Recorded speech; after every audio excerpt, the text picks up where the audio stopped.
എല്ലാവർക്കും നമസ്കാരം. ഇന്ന് നമ്മൾ വന്നിരിക്കുന്നത് നല്ല സോഫ്റ്റ് ആയിട്ടുള്ള ഒരു നെയ്യപ്പത്തിൻ്റെ റെസിപ്പി ആയിട്ടാണ്. വളരെ പെട്ടെന്ന് ഉണ്ടാക്കാൻ പറ്റുന്ന റെസിപ്പിയാണ്. വളരെ ഈസിയാണ് ഉണ്ടാക്കാൻ. അപ്പോൾ നമുക്ക് വീഡിയോയിലേക്ക് പോകാം. അതിനു മുൻപ് ഞങ്ങളുടെ ചാനൽ ഇതുവരെ സബ്സ്ക്രൈബ് ചെയ്യാതെ കാണുന്നുണ്ടെങ്കിൽ ഒന്ന് സബ്സ്ക്രൈബ് ചെയ്യാൻ മറക്കരുത്. അതോടൊപ്പം ബെല്ലൈക്കണും പ്രസ് ചെയ്യാം. പിന്നെ നമ്മുടെ വീഡിയോസ് ഒന്ന് ലൈക്ക് ചെയ്യാനും ഷെയർ ചെയ്യാനും അതുപോലെ കമൻറ്റ് ചെയ്യാനും മറക്കരുത്. അതിനായി ഞാനിവിടെ 2 ഗ്ലാസ് പച്ചരി എടുത്തു വെച്ചിട്ടുണ്ട്. ഇത് ഈ ഗ്ലാസ് കൊണ്ടാണ് എടുത്തിട്ടുള്ളത്. അരി കഴുകി വെള്ളത്തിലിട്ട് 4 മണിക്കൂർ വെള്ളത്തിലിടണം. പിന്നീട് 1/2 കിലോ ശർക്കര എടുത്തു വെച്ചിട്ടുണ്ട്. പിന്നെ കുറച്ച് തേങ്ങ ചിരകിയത് വെച്ചിട്ടുണ്ട്. പിന്നെ 2 ചെറുപഴമുണ്ട്. മൈസൂർ പഴമാണ് എടുത്തിട്ടുള്ളത്. പിന്നെ കുറച്ച് നല്ല ജീരകവും 5-6 ഏലക്കായയും എടുത്തിട്ടുണ്ട്. ഇതൊക്കെ നല്ല മണം കിട്ടാനാണ് ഇടുന്നത്. ഇനി ഈ ശർക്കര ഉരുക്കണം. പിന്നെ ഈ അരി ഒന്ന് അരച്ചിട്ട് 1 മണിക്കൂർ വെയിറ്റ് ചെയ്യണം. എന്നിട്ടാണ് നെയ്യപ്പം ഉണ്ടാക്കുക. അപ്പോൾ അരി പൊടിച്ചെടുത്തിട്ടുണ്ട്. അതിലേക്ക് കുറച്ച് ഉപ്പ് ചേർക്കാം. മധുരം ബാലൻസ് ആവാനാണ് ഉപ്പ് ചേർക്കുന്നത്. പിന്നെ തേങ്ങ ഒതുക്കി വെച്ചത് ചേർത്ത് കൊടുക്കാം.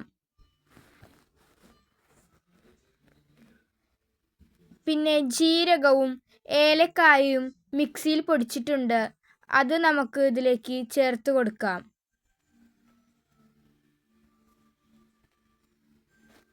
പിന്നെ പഴം അരച്ചത് ചേർക്കാം. ചെറുപഴം അരച്ചതാണ്, അതും ഇതിലേക്ക് നമുക്ക് ചേർത്ത് കൊടുക്കാം. പിന്നെ ശർക്കരപ്പാനി അരിച്ച് വെച്ചതാണ്, ഇതും ഇതിലേക്ക് ചേർത്ത് കൊടുക്കാം. ഇതിലേക്ക് നമ്മൾ ശർക്കരപ്പാനി കുറച്ചായി ചേർത്ത് കൊടുത്ത് ഇളക്കി കൊടുക്കുക.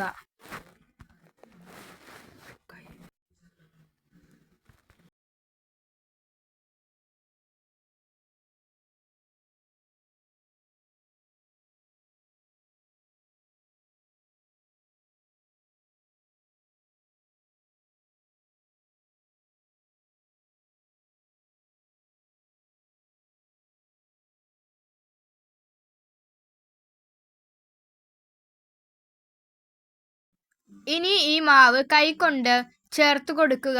എല്ലാ ഭാഗത്തേക്കും എത്തുന്ന രീതിയിൽ കൈകൊണ്ട് തന്നെ നന്നായി ചേർത്ത് കൊടുക്കണം.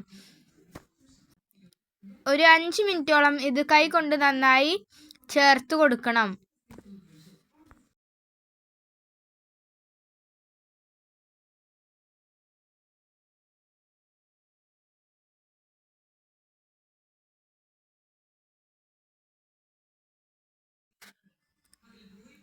ഇതാണ് ഇതിൻ്റെ പാകം. മാവ് ഇതുപോലെ ആകണം. ഇനി 1 മണിക്കൂർ റെസ്റ്റ് ചെയ്യാൻ വെക്കണം. ഇനി ഒരു പാൻ അടുപ്പത്ത് വെച്ച് നെയ്യ് ഒഴിച്ചു കൊടുക്കാം. ഇത് നമുക്ക് തേങ്ങാക്കൊത്ത് വറുത്തെടുക്കാനാണ് കേട്ടോ. നെയ്യപ്പത്തിൽ ചേർക്കാൻ തേങ്ങാക്കൊത്ത് വേണം. അപ്പോൾ ഇതാരും സ്കിപ്പ് ചെയ്ത്. ഇനി നമുക്ക് കുറച്ച് തേങ്ങാക്കൊത്ത് ഇതിലേക്ക് ചേർത്ത് കൊടുക്കാം. ഇനി ഇതൊന്ന് വറുത്തെടുക്കാം. ഇതാണ് ഇതിൻ്റെ പാകം. ഇനി നമുക്ക് കോരി മാറ്റാം. അപ്പോൾ നമ്മൾ പാനിൽ വെളിച്ചെണ്ണ ഒഴിച്ച് വെച്ചിട്ടുണ്ട്. അത് ചൂടായി വന്നിട്ട് ഇതിലേക്ക് മാവ് ഒഴിച്ച് കൊടുക്കാം. അപ്പോൾ നമ്മുടെ മാവ് ഇതുപോലെ ഒഴിച്ച് കൊടുക്കണം.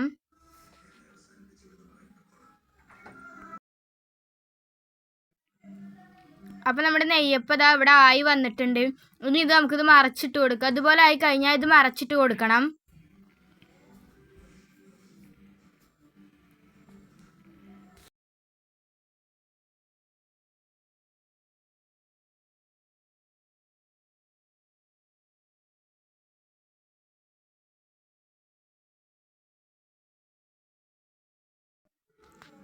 അപ്പോൾ നമ്മുടെ നെയ്യപ്പം ഇവിടെ വെന്ത് വന്നിട്ടുണ്ട്.